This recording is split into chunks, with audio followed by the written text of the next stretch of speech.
And before I introduce our first comedian guest, as you regular viewers know, I get to read something that our staff has put together. Oh boy. That I dread reading.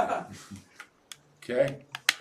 Right now, we're getting everything calibrated because this is going to be a very, very highbrow bit of humor. Bonobo, chickadee, spindle me the withers. A trombone pressed upon my flattening wibbly bits. The Lady Portnoy did flatly appended me by the dingus. Hearing orcs at the door, I grabbed my mace. That, ladies and gentlemen, is an excerpt from my upcoming novel, The Dragons of Erotic Winter. A story about finding out who are hotter, orcs or elves. Is it the sizzling passion of the orc paladins of the mountain kingdom of Gubeline and their enchanted swords of wisdom? Or the sexy, sexy elves of High Bahami playing their naughty lutes in a state of flippant disrobbery? The story follows an orc woman, the lusty and quick to anger Argostina. Her breasts heavy and hilly with might. Excuse me, heavy and hefty with might. Yea, so powerful, her thighs propel her forward on her quest to restore the amulet of hay. What's up, Josh Gibby Gibson? Shout out here in the middle of the script. To rekindle the sacred twisting flames of the river temple of Kivinus in a high again Bahami. Along the way, she gets into I'm not going to lie, a lot of really sexy fights.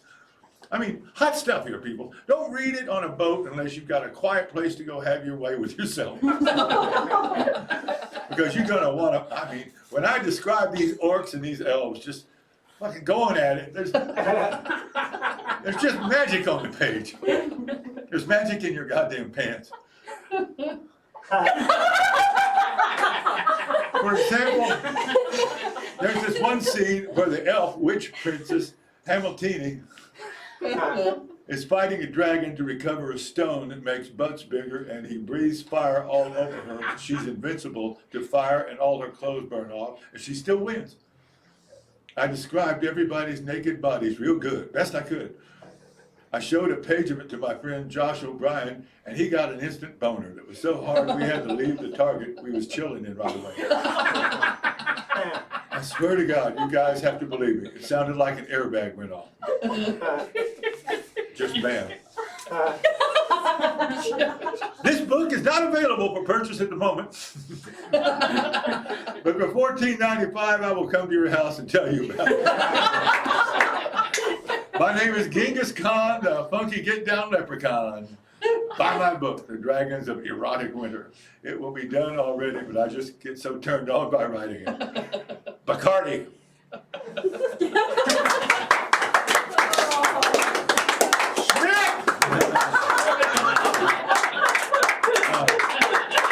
Why do you do this to me? I was a clean comic when this show started. Now, speaking of clean comics, this guy has always been one. He never had Schmidt force him to read this stuff. And I love it. We started out about a year apart. I started in '76, he came out in '77. And he became a regular at the Comedy Store, the host comedian at the Improv, and he's doing fantastic. He's where in Vegas you were playing? I was at the Rampart. It was the 3 weeks ago. 3 weeks ago, just headlined the Rampart, played the Tropicana. He's everywhere. We love him. He's John Pate, ladies and gentlemen. Keep your seats. Keep your seats, please. Sit down.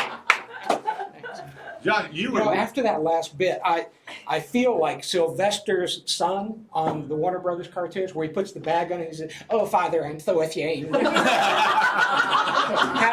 am I going to show my faith at school again? My father." You and me both. You're from small town in Alabama. Yes, Sand Rock, Alabama is a real small town, but we're real proud of it. Out at the edge of town, we have this huge mirror that makes the place look twice as big. It's a very, very nice place. I loved growing up there. I did. Yeah. Now, and part of the reason was, of course, our big gathering place was the Walmart, the local Walmart. Really? Yeah, and I like shopping at Walmart because I like feeling thin and smart. It's- so, but the interest, see, I would never make a good greeter there. Why not? I would not because, Well, you're 40 years too young. well, 40 years too young, but when I do reach that age, I was actually there one day and there was no greeter at the door. And so I'm standing there and I'm holding the door open for these 5 ladies that are coming in. And they're kind of coming in slowly and they're single file and they're walking and they're walking. And the last one in line, she's taking the longest, but let's just say she would make 3 rows and bars, okay? So she was walking and she finally gets to the door. She tries to make a joke and she says, "I bet you didn't think it was going to be a parade, huh?" And I said, "Well, no, not one with a float."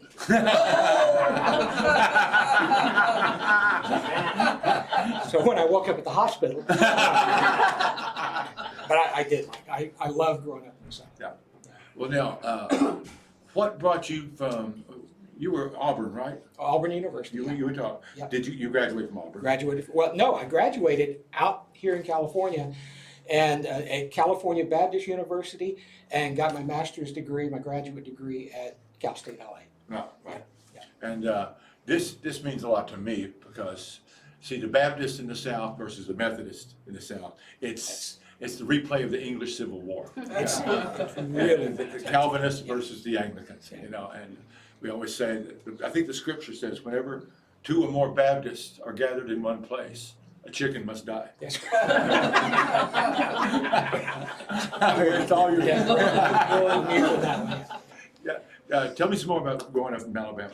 Well, I liked it except when I was really young. I didn't like kindergarten because in Alabama they use a kindergarten teacher till she dies, and I had one that like she had about 20 seconds left, but I was always getting in trouble at school. Right. And it seemed like everything that happened was blamed on John Pate here.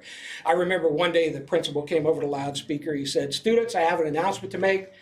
President Kennedy was just shot in Dallas. John Pate, please report to the office."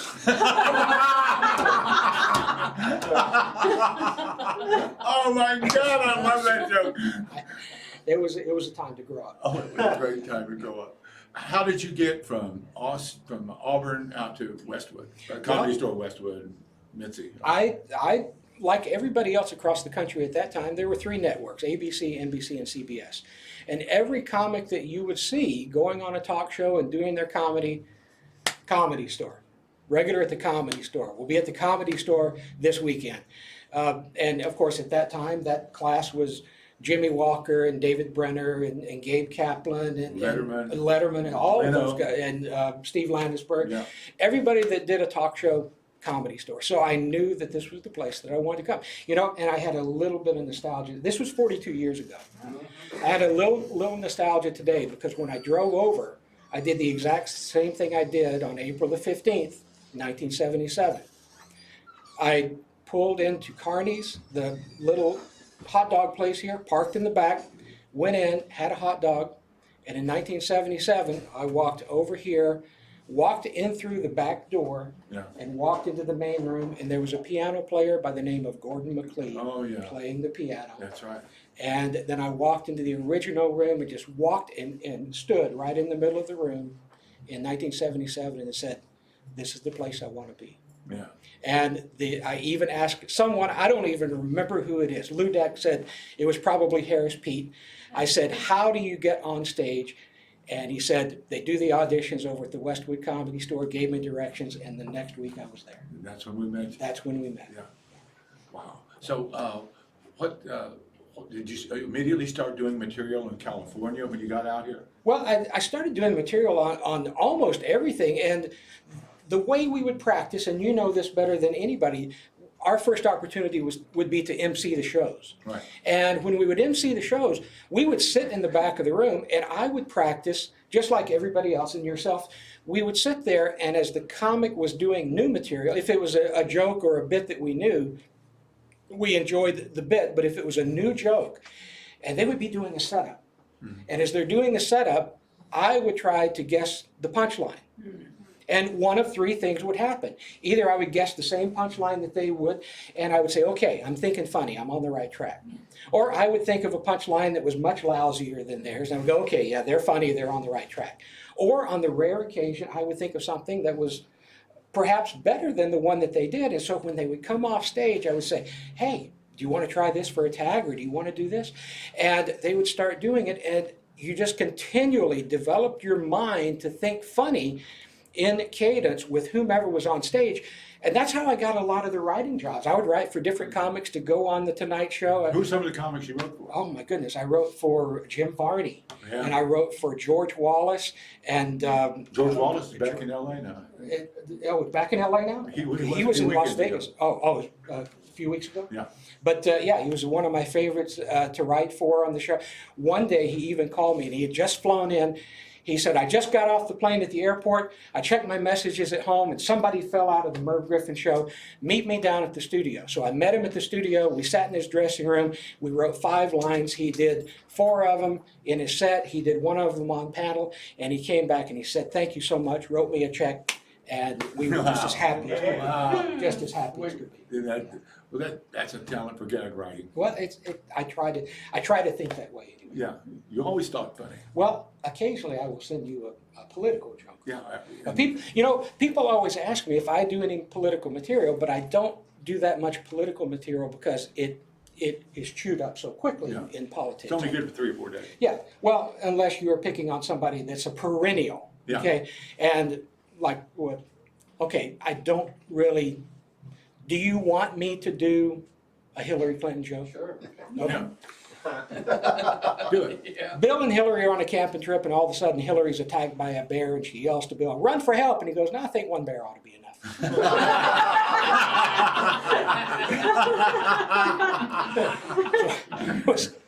And see, the thing is, people always say, "Well, you already look like a cross between George W. Bush and Bob's Big Boy." I went home and looked at the mirror. Doggone it, they're right. It's not that big of a stretch between strategery and.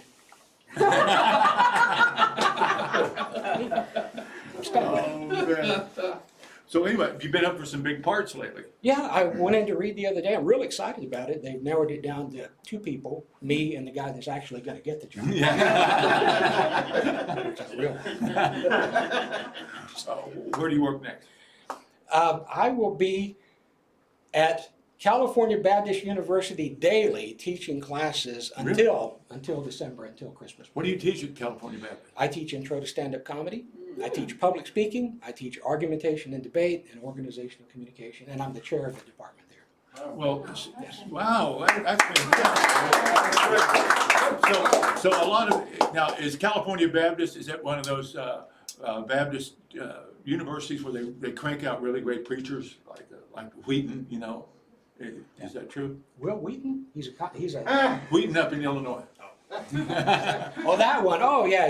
Where Billy Graham went. We do have a Christian studies major, and that's where that houses all of everybody from missionaries to pastors and church leaders. And do you get some of the wannabe pastors into your comedy classes? Well, we have a particular course called Comedy and Christian Ministries. Really? Yes. And so I will be teaching that in the spring. If any of you wish to sign up, take the course. Comedy and Christian Ministries.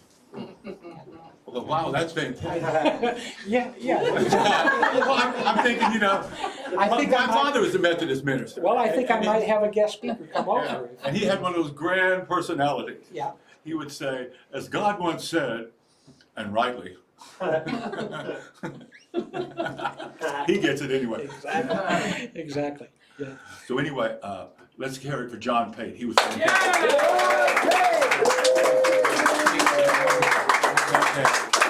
And we will be right back after this. Don't go anywhere. We got Josh Nasser coming up. Wonderful. Thank you.